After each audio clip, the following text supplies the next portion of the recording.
Assalamualaikum warahmatullahi wabarakatuh. Alhamdulillah, wasyukurillah, pada kesempatan ini dengan rahmatnya kita bisa bertatap muka walaupun tidak langsung. Sholawat serta salam senantiasa kita limpahkan ke habibana Nabi kita, Nabi besar Nabi Muhammad Sallallahu Alaihi Wasallam. Selamat bertemu calon siswa SMK Bakti Nusantara Tripalsik. Di sini Bapak sebagai kepala program RPL sedikit akan mengulas tentang apa itu RPL. Tapi sebelum itu kita mengulas tentang sejarah berdirinya RPL di SMK Bakti Nusantara Tripalsik. SMK Bakti Nusantara berdiri pada tahun 2007 dengan program keahlian yang pertama yaitu rekayasa perangkat lunak. Pada waktu itu cuma hanya 4 kelas, kemudian ke sini udah mulai banyak. Kemudian pada tahun 2010 SMK Bakti Nusantara khususnya di RPL telah melakukan akreditasi. Alhamdulillah telah mendapat predikat A, kemudian 2014 dan terakhir 2018, dan alhamdulillah predikatnya A.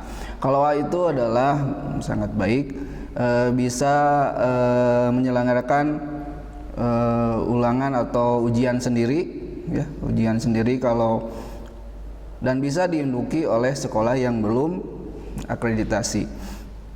Alhamdulillah telah banyak prestasi yang telah dicapai, yang pada puncaknya yaitu tahun 2015. Alhamdulillah SMK Bakti Nusantara Tripalsik telah mewakili LKS tingkat nasional, mewakili Jawa Barat.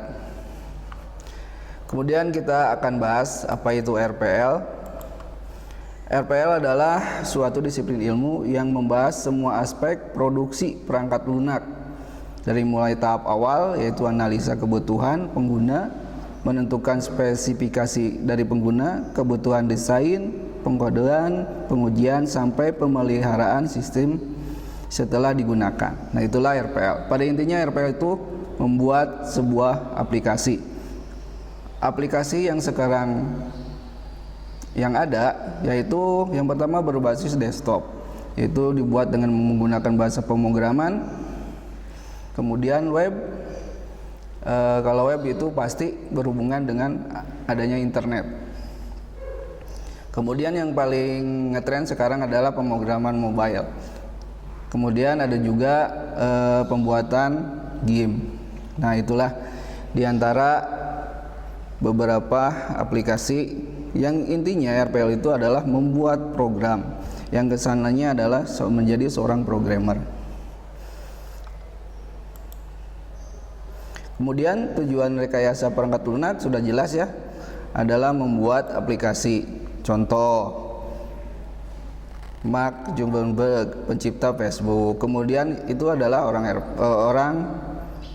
rekayasa orang RPL. Kemudian si Bill Gates, ya tahulah Bill Gates adalah orang yang terkaya di dunia dengan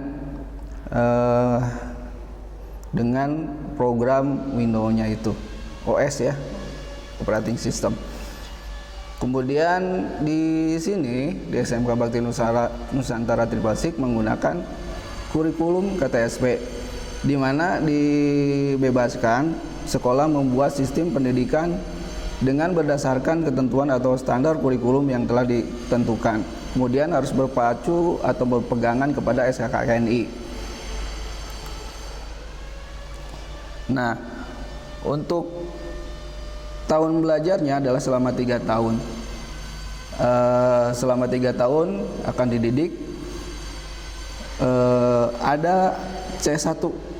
Nanti kalian akan belajar apa itu C1, itu produktif, sistem simulasi dan komunikasi digital, fisika, kimia. Itu yang C1. Kemudian yang C2 adalah sistem komputer dan jaringan dasar, pemrograman dasar desain grafis. Itu masih di kelas 10.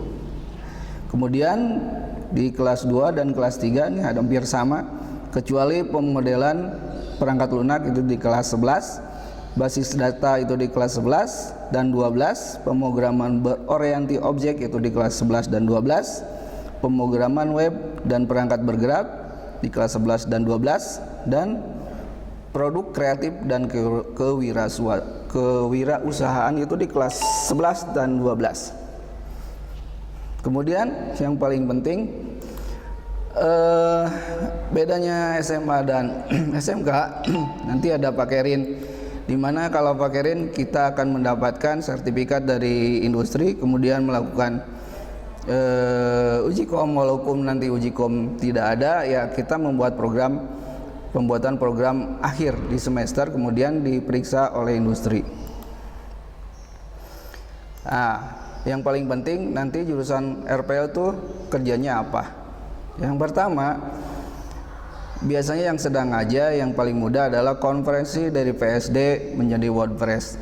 Kalian bisa membuat PSD itu dari Photoshop ya, kemudian bisa dikonversi menjadi web.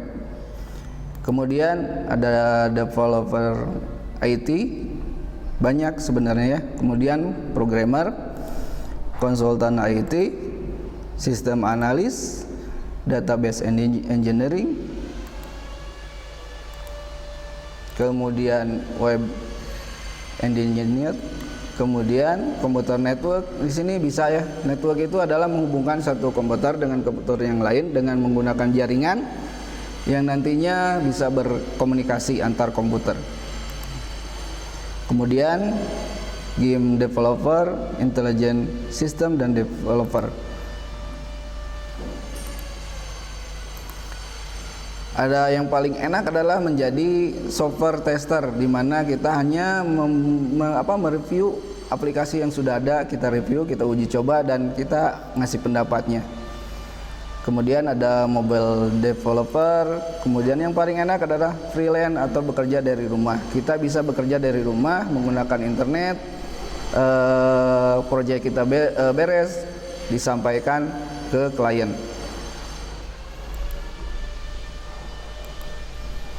Nah, mungkin itu saja. Yang paling penting di RPL itu kita ngerubah mindset. RPL itu adalah jurusan yang cukup sulit ya. Kita harus merubah mindset.